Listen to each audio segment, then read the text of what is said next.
Você não sabe o prazer que é estar de volta, desta vez sem os meus óculos. Isso significa que eu estou de lentes de contato, enxergando tudo com olhos de águia, como manda o bom protocolo. Muito boa noite a Adila, que implorou aqui no chat, implorou para que eu anotasse. Disse que eu precisava anotá-la. Muito bem, Adila, eu não quero ser o motivo da sua insônia, não é? Então, já que você está aí, carentona, carentona, carentona, um beijo, Adila, e os demais que me acompanham também nessa noite de quarta-feira, nesse climinha meio europeu, que faz no Rio de Janeiro, né? A gente tá saindo de cachecol na rua pra você ver como a gente quer ser ibérico, não é mesmo? Gabriel, Rodrigo, Nanda, Camila, Ana Cláudia, Geise, enfim, todos que se encontram aqui nesse encontro de hoje pra gente trazer esse 1000 pra perto. Afinal de contas, o 1000 não se fará sozinho, não é mesmo? Espero que vocês estejam dispostos, espero que vocês estejam bem com saúde. Espia só o nome da nossa aula de hoje, Estrutura Dissertativa e Correção Dirigida. Portanto, essa é uma aula em que a gente vai falar um pouquinho sobre a estrutura, sobre questões que envolvem a introdução, o desenvolvimento e a correção, e a conclusão, perdão. Além disso, nós vamos também convidar esse corretor que mora dentro da gente. Sabe esse corretor que mora dentro de você? O corretor que habita este corpo saúda o corretor que habita o seu corpo. Então a gente vai juntos hoje corrigirmos alguns parágrafos para tentarmos entender, porque às vezes a gente aprende com alguém fazendo bem feito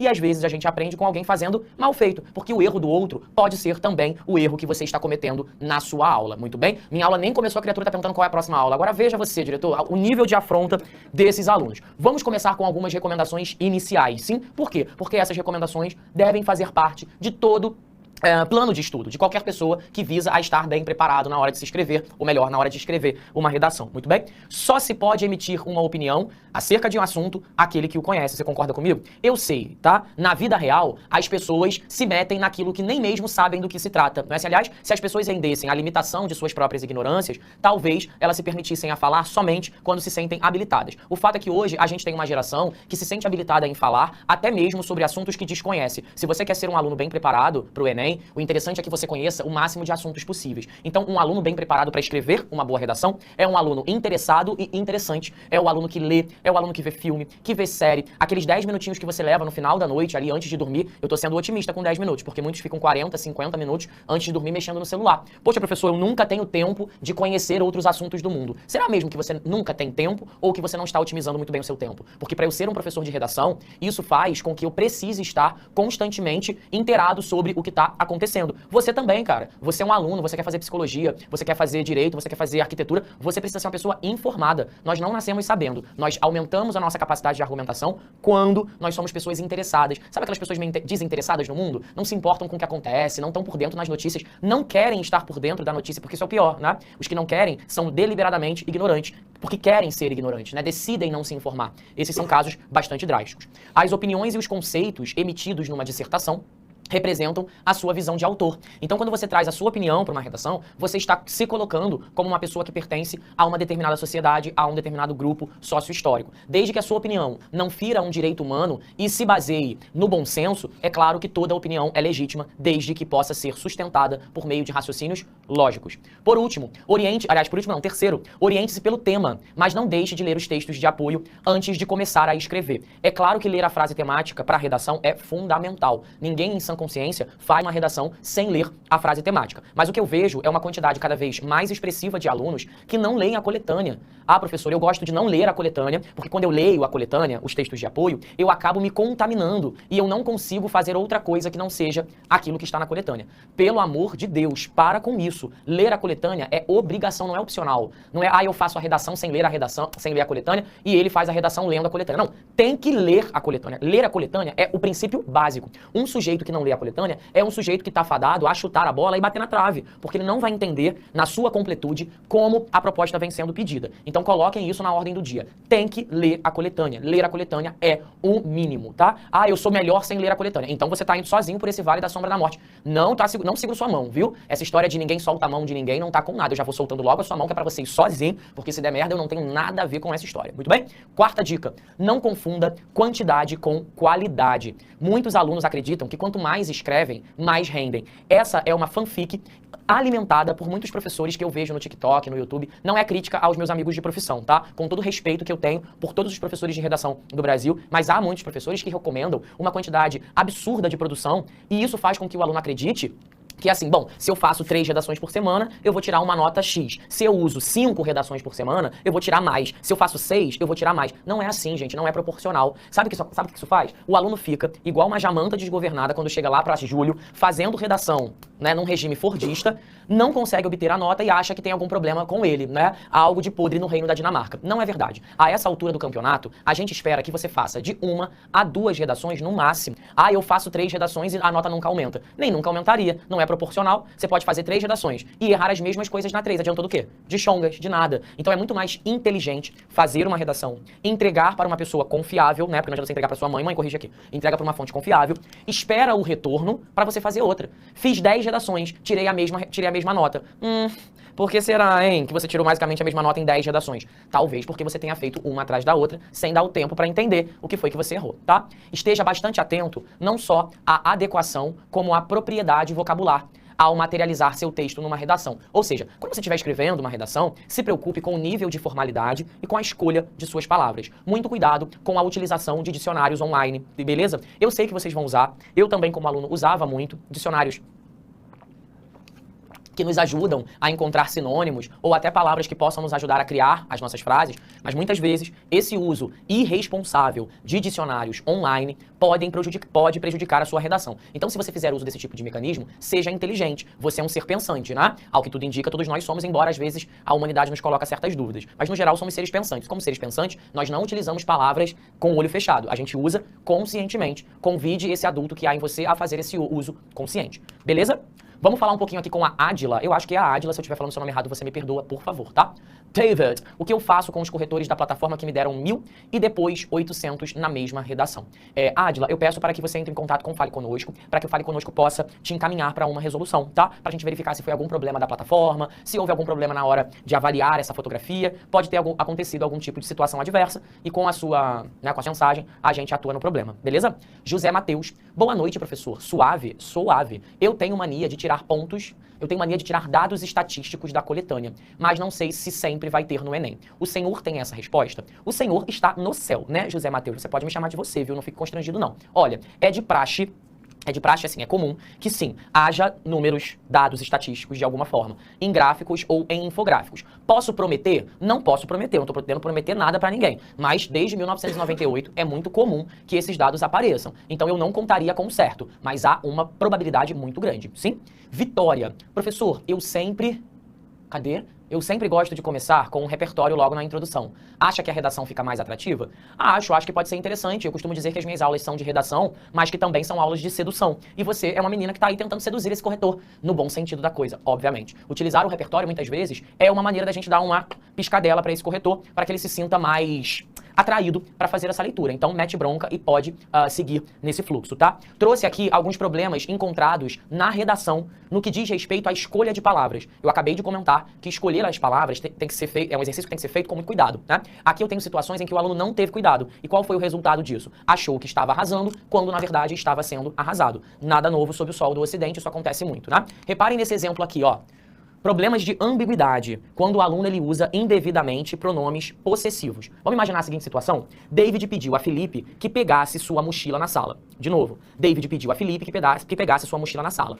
Sabe qual é o problema dessa construção e que muitos alunos não veem? É que esse sua é um possessivo que deixa uma ambiguidade.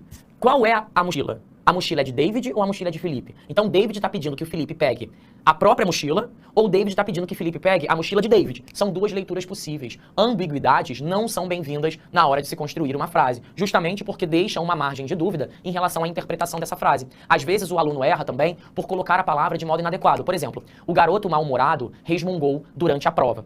Pode ser que a gente tenha uma seguinte interpretação. O garoto ele era sempre mal-humorado, era uma característica dele, ou o garoto estava mal-humorado naquele momento. Então, o garoto mal-humorado, né, resmungou durante a prova. É uma característica permanente ou é uma característica pontual, né?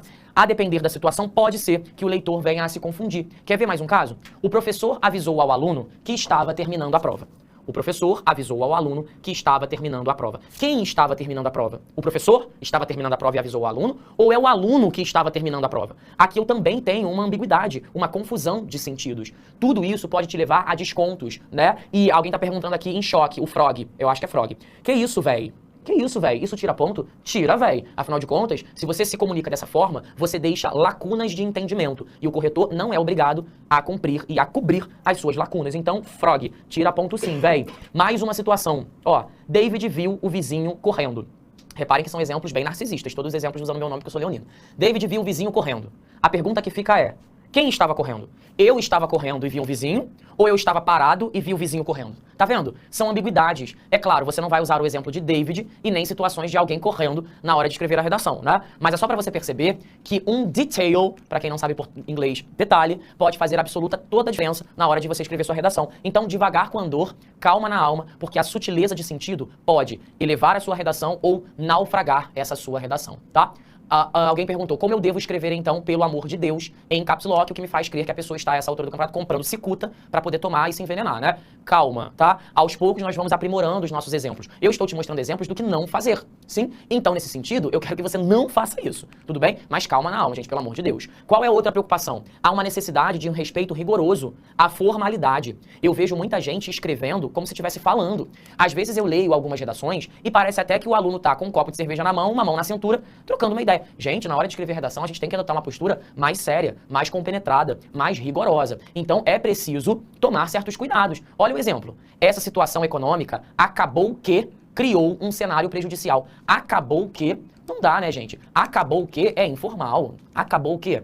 A escolha pelas cotas deu errado para aquele aluno. Deu errado para quem escreveu a frase. A expressão deu errado é também uma expressão informal. A gente usa para falar com um amigo, não para escrever. Na sociedade contemporânea, tem muitos problemas sociais. Não é tem muitos problemas sociais, é há muitos problemas sociais. Quando você pergunta assim pro teu amigo, tem aula amanhã?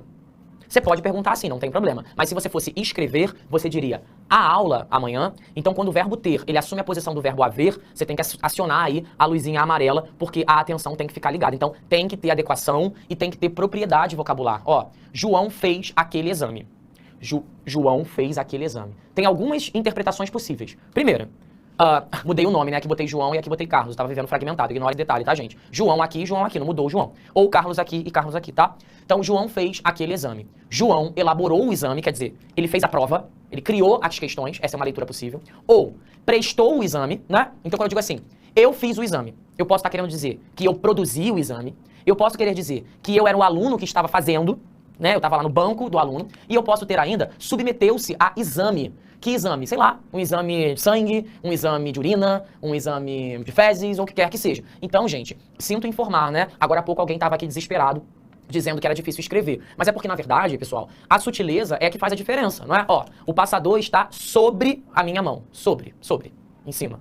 O passador está sob a minha mão, embaixo. Cara, lançou um RE em sob, mudou o esquema. Sobre, em cima. Sob, embaixo. Se você disser que está chovendo sob você, é porque a chuva está partindo do chão. É um pouco difícil imaginar um contexto em que a chuva esteja partindo do chão, a menos que você esteja vivendo um mundo invertido, né? Então, língua portuguesa não é matemática. A sutileza faz absoluta diferença. Sei que isso dói um pouco no seu coração, sei que você fica triste, mas não fica triste comigo. Eu tô sendo rigoroso porque o Enem também será rigoroso com você. E se eu tô puxando a sua orelha, é porque eu quero que você chegue e alcance a faculdade e ano que vem esteja aqui batendo foto com a gente no corredor do ProEnem, enquanto eu durmo em algum sofá e acordo com cara de sono para te dar um oi, tá? Luiz pergunta, boa noite, professor. Como adequar filmes aos temas dissertativos? Luiz, essa pergunta me parece meio ampla. Como assim adequar? Você quer saber como usar? Você quer saber a estrutura? Eu prefiro que você faça uma pergunta um pouco mais específica, tá? Justamente para que eu consiga te ajudar melhor. A Mariana pergunta, prof, na minha estrutura de conclusão, toda vez perco ponto por usar gerúndio sem referência. Criatura de Deus, então por que você continua usando esse gerúndio? O que devo fazer para diminuir esse erro? Mariana e demais, venham comigo para o quadro. Ó. O gerúndio é aquele formato verbal que acaba com NDO, certo? Esse é o gerúndio, que acaba com NDO. Gerúndio pessoal, gerúndio. Ou seja, cantando, amando, fazendo, podendo, dormindo, sei lá, comendo. Então, os verbos que terminam em NDO, tô falando dos verbos, dois verbos, tá, gente? Não confundir um pouquinho de macarrão com um poucão de macarrão. Então, se eu puser aqui um quando, assim, ó, quando... Ai, quando eu tenho um gerúndio. Não, né, criatura? Quando não é um gerúndio. Não existe. Quando não é um verbo. Não tem eu quando, tu quandas, ele quanda, nós quandamos, vós quandais, eles quando. Então, quando não é um gerúndio. Mas se eu colocar amando, bom, agora sim eu tenho um gerúndio. Eu amo, tu amas, ele ama e por aí vai, tá? Então, o gerúndio, ou Mariana que me perguntou, né? O gerúndio, ele é um formato verbal que é muito pouco... bem-vindo na conclusão, tá? Então eu recomendo, Mariana, que você não use na conclusão, porque ele acaba confundindo. O corretor, muitas vezes, ele não sabe se aquilo é meio, se é ação, se é agente. Então eu recomendo que você opte por não utilizar. Veja, eu não estou dizendo que você não pode usar o gerúndio. Eu estou dizendo que, na conclusão, não é tão bem-vindo assim, tá? Então não usa não, cara. Não bate, não continua batendo nessa tecla. Já que você viu que essa tecla tá aí quebrada, você vai só se complicar. Vamos lá, vamos brincar agora? Querem brincar? Mas a minha brincadeira é uma brincadeira séria. Correção dirigida, jogo dos 5 erros. Nós vamos encontrar 5 erros nessa introdução. O aluno que encontrar vai ganhar um prêmio. O prêmio se chama eu ganhar um parabéns, viu? É tudo que eu tô podendo lidar, porque nós estamos já no fim do mês, se é que você me entende. Então aqui eu tenho educação financeira, eu tenho parágrafo de introdução e nós vamos encontrar 5 deslizes que esse camarada comete. Você está pronto? À medida que vocês forem encontrando, joga aqui no chat do YouTube. O pior que pode acontecer é você falar uma besteira. Mas a gente fala besteira o tempo todo, estamos aqui para errar, não é mesmo? Vamos lá. Então, o aluno diz, na sociedade contemporânea da atualidade, a educação possui muitas áreas diferentes. Uma dessas áreas diz respeito ao âmbito financeiro. Para, igual o João Kleber, né? Para. Aqui já tem alguma coisa errada, sim? Na sociedade contemporânea da atualidade, bom, se é contemporânea, só pode ser da atualidade. Então nós temos um caso aqui de redundância, como subir para cima, descer para baixo, água molhada, morte morrida, viver a vida. São construções que não perdem ponto, mas que não são elegantes. Depois o aluno diz que a educação possui, tá vendo? Possui. Muito cuidado com o verbo possui. Vou dizer de novo. Muito cuidado com o verbo possui. Mais uma vez. Muito cuidado com o verbo possui. De novo, muito cuidado com o verbo possuir. Por quê? Os alunos utilizam o verbo possuir o tempo inteiro na redação. Mas o verbo possuir, ele tem uma relação, olha, por incrível que parível, de posse. Então você usa possuir para você se referar assim, ó.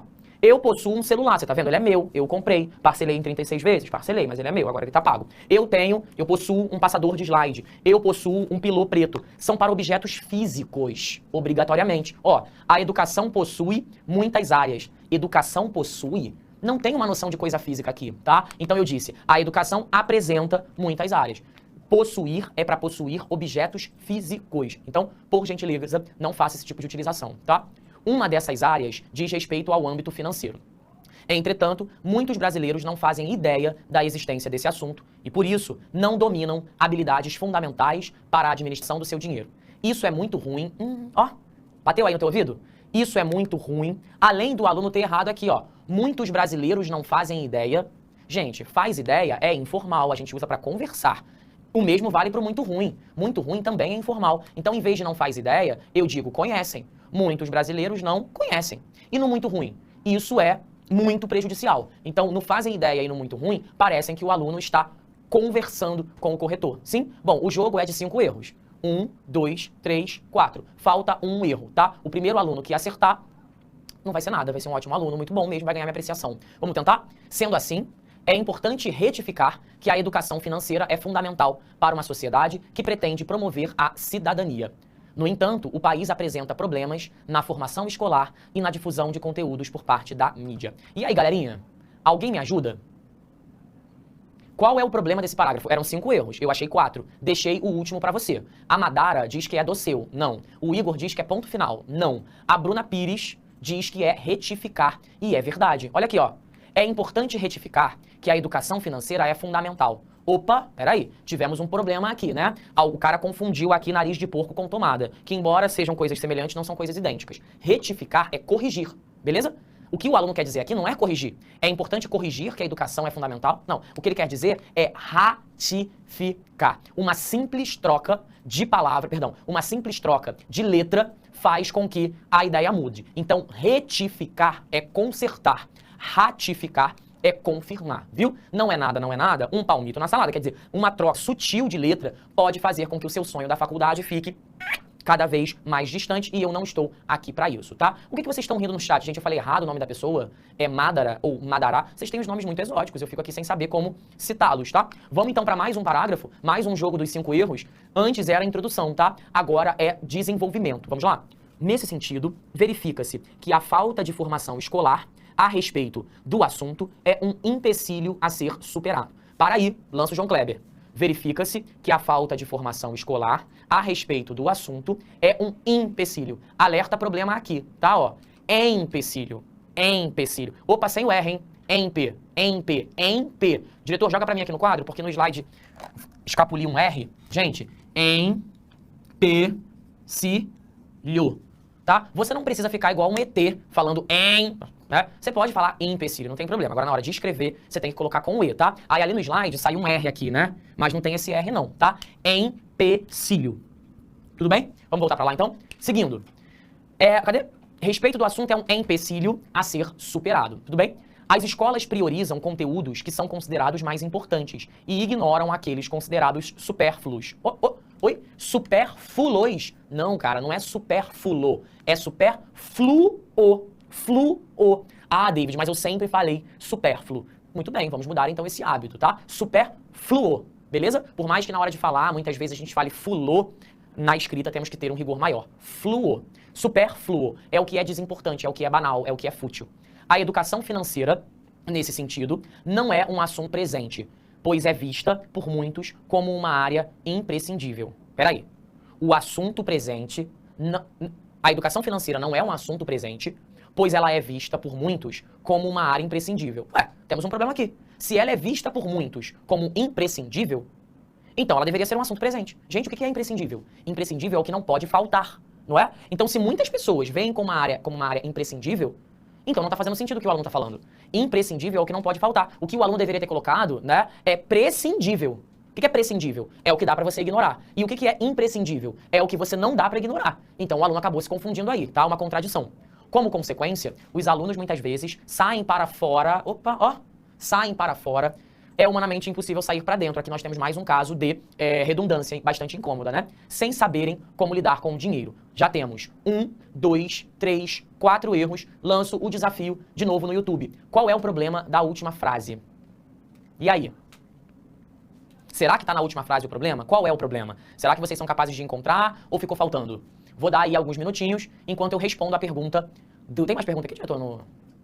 Já respondi do Gabriel? Tem. Tawane. Boa noite, prof. Usei um repertório específico ano passado. Posso usar ao menos parecido esse ano? Mulher, como é que eu posso saber? Eu não faço a menor ideia do repertório que você usou, Tawane. Então não dá pra eu te dar essa resposta sem saber qual é o repertório. Imagina, senão eu vou acabar te dando uma resposta que de repente tá errada, tá? Então eu preciso saber qual é o repertório.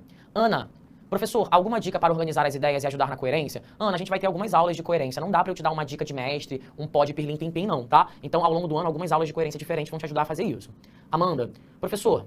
Uma vez é ótimo, adoro uma vez, parece fanfic. Uma vez, um professor me disse que eu não poderia usar o onde para complementar e explicar a frase, mas sim usar em relação a algum lugar físico. Está certo? Está correto. Eu não falo, por exemplo, vivo em uma sociedade onde... Não é sociedade onde. Eu posso dizer assim, vivo num estacionamento onde... agora eu posso, porque o estacionamento é um lugar, mas sociedade não é um lugar, tá? Então, nesse caso, o seu professor está de fato correto. O pessoal no chat está falando que cartões de crédito seria de débito. Gente, vocês dão uma viagem. Olha, eu não aguento vocês não, viu? Tinha que ser cartões de débito, então...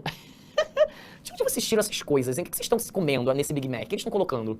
A Sabrina diz que é Cain, porque indica informalidade. Aí alguém disse que devia ser cartões de crédito, e não cartões de crédito. Pix, daqui a pouco vai ter. Não, devia ser Pix, porque agora o negócio... Olha, vocês não sei não. O problema aqui, pessoal, está no Cain, tá? Quem falou Cain está correto. Quando cresce, muitos caem em armadilhas. Cair, cara, é meio informal, né?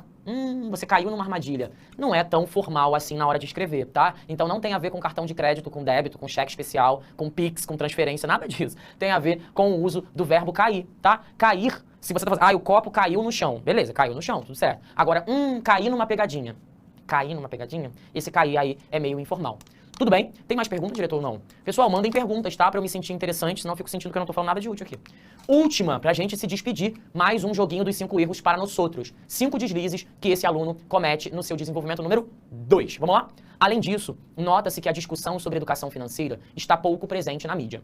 Nos canais midiáticos, tem muitas discussões. Aqui, ó. Tem muitas discussões. Como é que fala mesmo, hein? Em vez de tem muitas discussões, já expliquei hoje. Como é que fala? Tem muitas discussões. Não é tem muitas discussões, é há muitas discussões, né? Há muitas discussões, tá? Então aqui tem uma informalidade. A Adila comenta que quer banhar. Gente, tem duas opções. Banho de assento, banho a seco, lenço umedecido ou esperar a aula acabar. Se cesse a Adila, se eu cesse, mas eu não esse, eu esperaria terminar, tá? Mas tem essas opções aí também. Nos canais midiáticos há muitas discussões importantes. Mas, infelizmente, falta espaço para a administração do dinheiro. O que é uma pena. Pô, gente, aí o que é uma pena, não é isso? Gente, uma pena, você só pode usar numa redação se você está se referindo a pena, sabe? Do cocar do índio, essa pena. Ou um criminoso terá a pena reduzida. Beleza. Agora, isso é uma pena? Não é legal, tá? A Jaqueline Fernandes bobeou aí. Jaque, eu já comentei que aqui, lá naquele outro slide, era empecilho, tá? Eu comentei isso agora há pouquinho, por isso que eu fui no quadro. Não sei se você chegou agora na aula, pode ser que você tenha pegado aí o bonde andando. Joia? Muito bem. Falta espaço para a administração do dinheiro, o que é uma infelicidade ou o que é uma preocupação, uma pena não é interessante, pois o Brasil vem apresentando números cada vez piores quanto a endividamentos. Não dá para a situação continuar dessa forma. Ó, tá vendo? A informalidade de novo? Não dá para também é informal. Eu digo, isso não deve acontecer, porque, né? Não dá para também tá no informal aí, tá?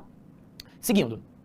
A televisão, por exemplo, por ser assistida por muitas pessoas, poderia atuar nisso, no sentido de colocar debates em horários nobres. E isso possibilitaria uma mudança nesse quadro péssimo. Pessoal, aqui eu tenho 3 deslizes.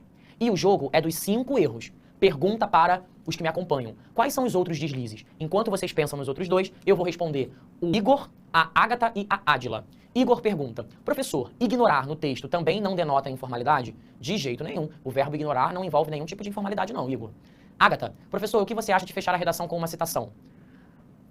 Bom, pode ser interessante, mas assim, é só uma cereja do bolo, tá, Ágata? Você não vai ganhar ponto por repertório, não, tá? Mas pode ser interessante. Pode dar certo e pode dar errado, como tudo nessa vida. Viver é muito perigoso, né? Já diria Guimarães Rosa. Ádila. Ágata e Ádila são irmãs, é isso aí? Sempre perco ponto por falta de detalhamento na conclusão. Alguma dica? Ádila, hoje eu não consigo te dar dica. Sabe por quê? Porque esse é um conteúdo que eu já falei, inclusive no sábado, eu recomendo que você veja o nosso aulão de atualização, tá? Ou a aula da semana passada, em que eu comentei sobre isso. Mas se você não conseguir ver o nosso aulão, não fica triste. Nas próximas aulas eu prometo trazer pra cá, porque se eu for te responder agora, eu vou acabar te confundindo mais do que te ajudando, tá? Alexandre, boa noite, professor. Podemos utilizar existem no lugar de tem nessa parte da redação? Pode, Alexandre, pode sim. O existem, nesse caso, vai assumir a posição do tem de uma maneira mais formal, viu? Então pode sim. Pamela, teacher, escrever errado o nome de alguma pessoa no repertório desconta ponto? Por exemplo, escrever errado Rousseau. Olha, o Enem nos informa que nomes próprios, né? Principalmente se forem nomes de outra nacionalidade, principalmente do alemão, né, que tem muitas consoantes, ou do russo, aí você vai escrever, sei lá, você vai escrever Nietzsche, você vai escrever Schopenhauer. É claro que nesses casos o Enem é um pouco mais condescendente. Agora, se tu for escrever Chico Buarque, aí tu erra o nome, ficou puxado, né? Porque Chico Buarque é uma palavra do português. Mas não sendo do português, eles são um pouquinho mais tranquilos, tá? E aí? Cadê o erro? Bom, colocar não é muito legal, tá? A televisão, por ser assistida por muitas pessoas, poderia atuar nisso, no sentido de colocar debates em horários nobres. Não, gente, colocar não, né? Apresentar, promover, criar, mas colocar não é um verbo muito interessante. E por último, o péssimo. Péssimo é péssimo, né? Péssimo também é uma palavra bastante informal. O aluno poderia ter optado por colocar desfavorável. Alguém está comentando aqui no chat, eu não sei quem foi porque o chat está muito intenso, eu já perdi, se o assistido é um problema. Com certeza, pessoal. A televisão, ela é assistida, o rádio é ouvido, ou ouvado, ouvido, né? Então, ele é ouvido por muitas pessoas. Foi, né? A televisão é assistida por muitas pessoas. O jornal é lido por muitas pessoas. Então, não tem problema nenhum, tá? Ele é perfeitamente possível. Tá bem ou não tá bem? Tenho mais perguntas? Não, né? Então agora eu vou me debruçar no chat, porque por incrível que parível, sobraram 2 minutos. E olha que eu falo igual um fenemê desgovernado, né? Boa noite, professor. Seria legal trocar por exibir? Pode ser, exibir debates, né? Em se tratando de televisão, por que não exibir? O deboche do gatinho. Pior que já andei usando péssimo. Então, tá vendo? Pra isso que uma aula é bem-vinda. Que mais? Professor, poderia atuar nisso? É certo? Sim, poderia atuar nisso. Não tem problema nenhum aqui de informalidade não, tá? Que mais? Acabou? É isso mesmo, vou terminar minha aula com 1 minuto faltando. Eu não acho, não aceito. O que eu faço nesse intervalo? Danço? Canto? Conto uma piada? Conto uma mentira? Conto uma fofoca? Bom, eu vou fazer uma coisa que eu não faço há muito tempo. E quem me acompanha desde o ano passado sabe que eu sempre terminava as minhas aulas com uma frase, né? Só que não sei por qual razão, nas últimas aulas eu não tenho colocado uma frase. Não sei por quê, porque eu sou assim, essa metamorfose ambulante. Então hoje eu tô retomando esse velho hábito, assim como Ana Maria Braga faz. Quero deixar aqui uma frase de reflexão para que você possa pensar e refletir aí ao longo da sua semana, tá? A frase de hoje é: não tenho tempo para mais nada. Ser feliz me consome muito. Então isso é pra gente pensar aí um pouco como ser feliz muitas vezes nos impede de